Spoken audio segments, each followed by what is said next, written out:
Welcome everybody. I hope you had an effective and productive first 2 weeks of class. And unfortunately, I'm unable to be on campus today, so I've put together this presentation just to cover this week's information and also to review some of the previous week's expectations. So week 1 was really an introduction and a way to help you transition into your classes. So looking back, there are several things that you should have taken a look at already. Prior to the first week, you should have taken some time to view all of the information that's posted there in Moodle. There were some forms for you, or are some forms for you, to schedule some appointments with either David, Victoria, or me. Feel free to contact either of us for any available times just to chat or to ask any questions.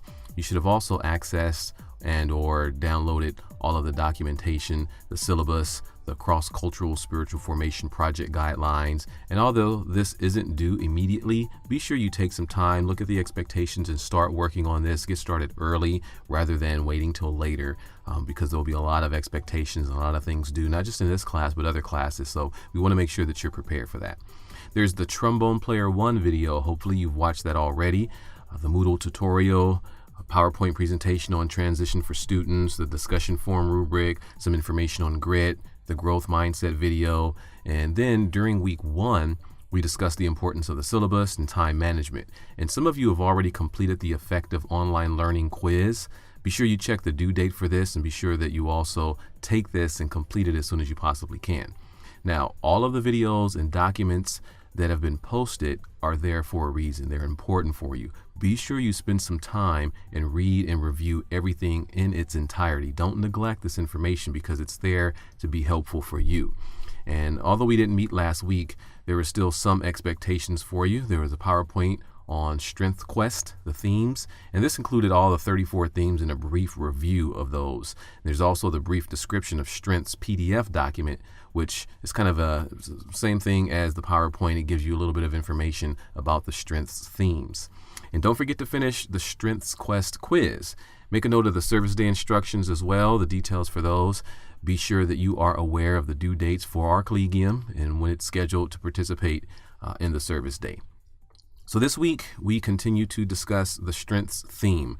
And I know you were looking for an area during the first week to submit the Strengths theme, but this should have been done or should be done in this week's module. So it wasn't posted before, but it's posted in this week's module. And you'll see at the bottom of the week's module that there's an assignment form titled Strengths Quest Inventory, where you'll go ahead and upload your Strengths Quest results. And someone asked the question, why do we spend so much time, or why have we been spending so much time looking at the Strengths Quest and identifying these themes? Well, keep in mind that God made each of us special in a different way so that we may find our best method of contributing to the entire body of Christ. If we all had the same strengths and talents, there would be a lot of areas that were unaddressed. For example, in Paul's letter to Corinthians, he talks about the whole body, and each part of the body serves a unique and important role for the entire body to function effectively. Our strengths should also work together to fulfill God's plan for each one of us individually and contribute to the larger body of Christ. The bottom line is understanding our strengths and how we use them will definitely make us more successful, and hopefully we're using those in a way that's glorifying to God also. So after completing the Strengths Quest information, you should have your top 5 themes identified. And the PowerPoint and PDF document I previously mentioned should help you understand what each one of those means. So take some time and look at that. A lot of students have difficulty in understanding the difference between what your strength is and what your talent is. Your talent, the thing that you're actually good at doing and enjoy, plus the knowledge that you have and the skills and abilities that you have, those things that you've learned and are capable of doing, all make up what your strengths are. Another thing that we have in trouble is understanding how to actually apply our strengths in a meaningful, productive, and realistic way. So how do you use your strengths? And this is a question that we hope to get you to understand throughout your college experience and be able to apply that in a way that's going to make you more successful. So if we were honest when responding to the survey questions and we've identified the top strengths themes that we have, they're grouped up in 4 different categories. If we were honest in doing that, it should be fairly accurate. I know mine were. Number 1, relationship building themes is a category. Number 2, influencing themes. Number 3, strategic thinking themes, and executing themes. A quick look at the overall population indicates that the majority of people who've completed this survey are achievers. So we can assume from that that most people are goal driven. That means putting their efforts, their focus into doing something, actually doing and accomplishing a particular task or a particular goal. But we need to keep this in balance with the other strengths that we have also. Now, taking a step back for a moment, what do you remember from the first trombone player video? Take a look at your notes from the retreat to remember the 3 main points. Your best opportunity of excellence lies in the areas in which you're strong in, your strengths areas. Also, as you grow, as you mature, as you learn and experience new things, you're actually becoming who you really are rather than changing yourself to accommodate your circumstances or situation. And understanding what you're good at and engaging in those areas is more effective than just getting involved in something just to be involved. So you want to be sure that you're taking in consideration your talents, your strengths, and applying those in areas in which you will be productive and you will feel useful. Let's take a moment and view the What Good Note Takers Do PowerPoint for a second. Now, looking at this, basically, we want to help you understand how to take good notes in class. I know a lot of students tend to just try to write everything down. Some students tend to record, but there's a lot of problems with that. When you write everything down, you're actually going to miss something because you're focusing so much on writing that you're missing the core content or the purpose behind the material that's being discussed. If you just record it, most students very rarely go back and listen to those recordings or to take notes on those recordings. So before class, there are some things that you should be doing when it comes to note taking and being prepared. Number 1 is reading. Read through any required chapter information, documentation, notes that the teacher has presented to you. Anything that's been provided ahead of time, be sure you have read or at least looked through the material so you have some familiarity with it. That way, when issues are discussed in class, you're more familiar, you're more likely to retain that information, and you know where to find it in the textbook. And so your notes should be fairly brief rather than trying to write out these extensive sentences or everything the instructor is saying. Also, be prepared to ask questions. A lot of students fail to ask questions and then go back and sometimes forget what they intended to ask, or some of those questions are vital in preparing you for a test or for some additional information. So feel free to respond, to ask questions. Don't be that student in class that thinks, okay, this is a dumb question, I don't want to ask this. No, be sure you step outside of that comfort zone and go ahead and ask that question, because I guarantee you there's someone else in the class who's in your same position who's being silent and not wanting to ask that question, but who still wants the same information. And also be prepared to just discuss your own personal thoughts. If you've read something ahead of time and you have questions developed, ask those. That is going to further your learning. So you want to be prepared before you actually go into class. Have a well-organized binder or notebook for each class. Separate this. This is just a way of organizing your information, having a lot of paper to write down things, any type of notes, any ideas, any thoughts that come up. And so this is just kind of like common sense that we tend to take for granted in college. So just being prepared before class is important for you to do. And then during class, as I mentioned before, try not to write everything down. Learn what's important.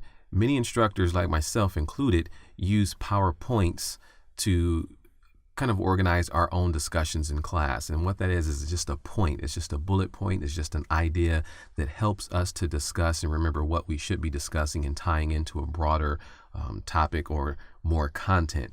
So if you're just writing down the bullet points in a PowerPoint, but you're not writing down any supplemental material or information that's been discussed, you're missing the point. So trying not to write down and complete every single thing that an instructor says, because a lot of it doesn't necessarily mean it's important to write down. Sometimes instructors just say things randomly. We get off topic for a while. So you always want to listen and kind of put into perspective the broader picture, focus on the main core content. Learn to recognize what is important, what's emphasized. And if you're not sure, ask the questions. Develop a method of shorthand that you understand, that you recognize, that you can go back to and remember and retain.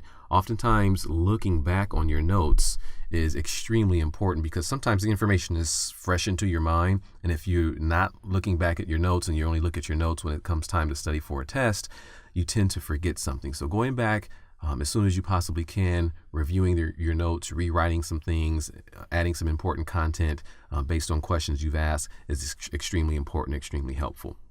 So try not to write incomplete sentences, omit all non-essential words. And just like I mentioned before, use a method of shorthand that you understand.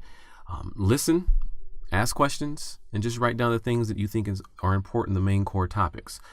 Restate or summarize what the professor is saying in your own words, as well as the words used by the professor. So if you can do this in your mind, just kind of restate and even ask the questions. Are you saying, and this is a good method of communication anyway. So raise your hand, ask the question, are you saying, or I just want to make sure I understand what the main point is. Can you elaborate? All these things will help you to understand what really should be retained within that class, within that discussion.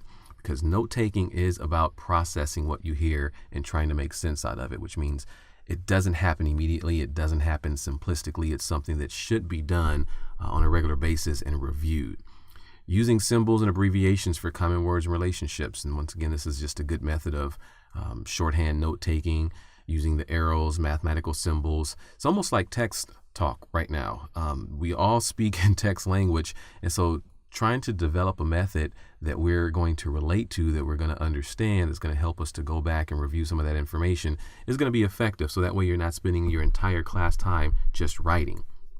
Have some form of structure or organization that's logical for you when you're writing notes.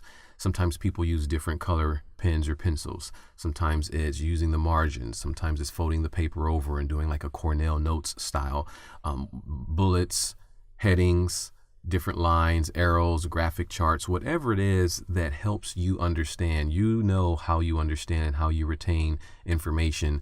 So use that method to help you take better notes, because the better notes that you're taking, the better you're going to do in the classroom, the better you'll be able to perform on particular tests. Be aware of signals the professor uses to give structure to the information being presented. So listening is an important key factor in understanding and in taking notes. When you hear something that you're not quite sure on, don't let it slide. Don't let it go by.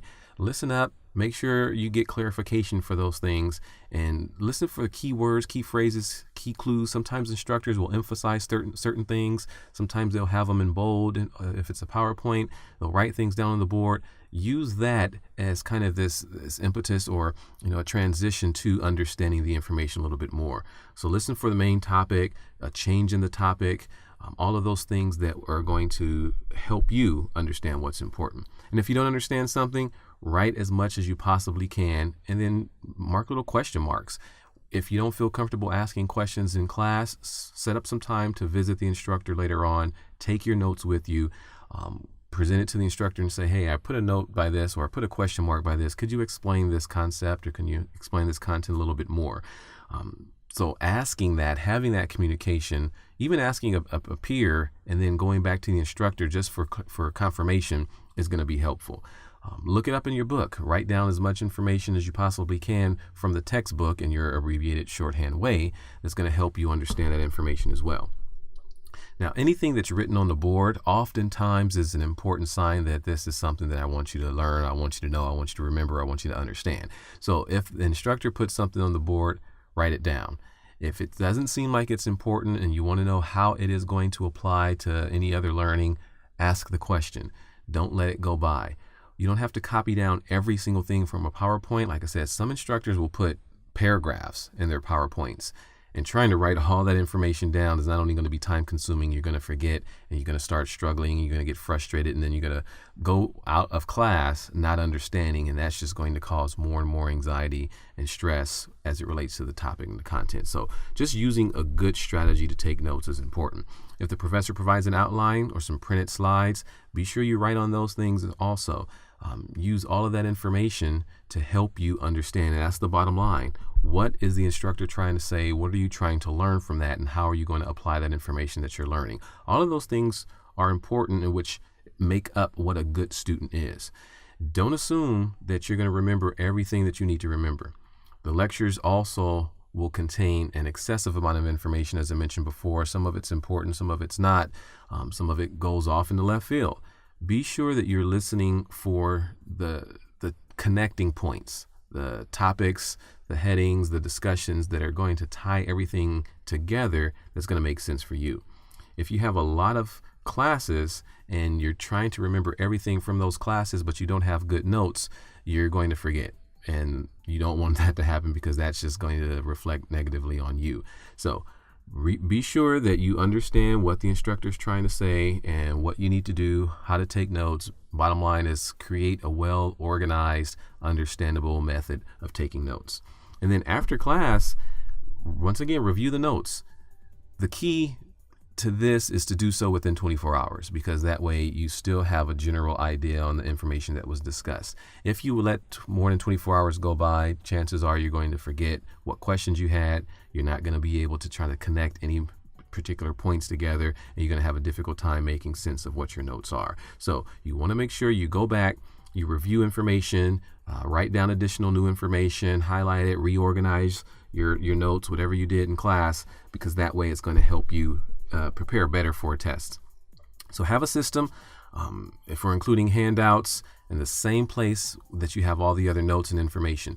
So write down on your piece of paper within your notes, refer to a particular handout.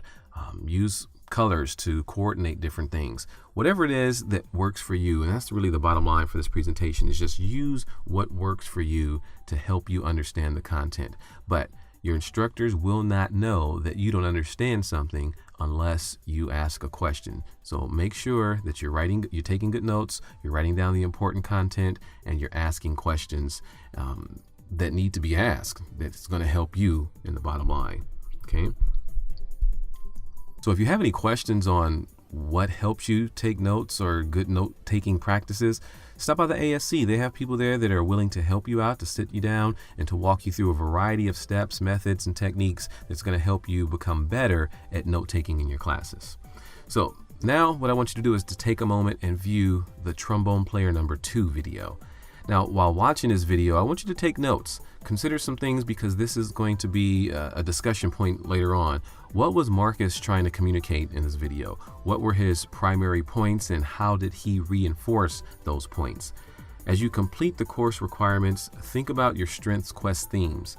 Also, be prepared to discuss these the next time we meet. Our strengths are typically those things that we're interested in. So think about the things that interest you and how they are aligned to your strengths themes that you've identified through the Strengths Quest survey. What things excite you? Are those things similar to your strengths as well? And how do you see yourself actually applying your strengths in a realistic way? These will all be discussed in our next meeting, so be sure you take notes and write down any ideas, thoughts, because you will be asked to respond to some of these questions. Also, write in your calendar or planner the date that our collegium is scheduled to attend the service day activity. I don't want you to forget that. Be sure you plan to set aside some time and be prepared for when that comes up. Remember, also view all videos posted, complete any and all quizzes, submit all the required assignments for this week. And if you have any questions, concerns, any anxieties, any issues, or you just want to chat, feel free to reach out to me, reach out to David, reach out to Victoria. We don't want you to go through thinking you're suffering alone if you are suffering. We don't want you to go through and develop a lot of anxiety and stress related to your classes. We're here to help you. So be sure you utilize the resources that are available to you, because that's what we're here for, and we're more than willing to do it. Also, feel free to text me, email me, call me, however you feel comfortable getting in contact with me. I'll be more than happy to chat with you. That's going to do it for this week. Be sure you look ahead if you have to in the syllabus as well as the Moodle module, and prepare yourself for what's coming up. Any questions? Let me know. Other than that, take care.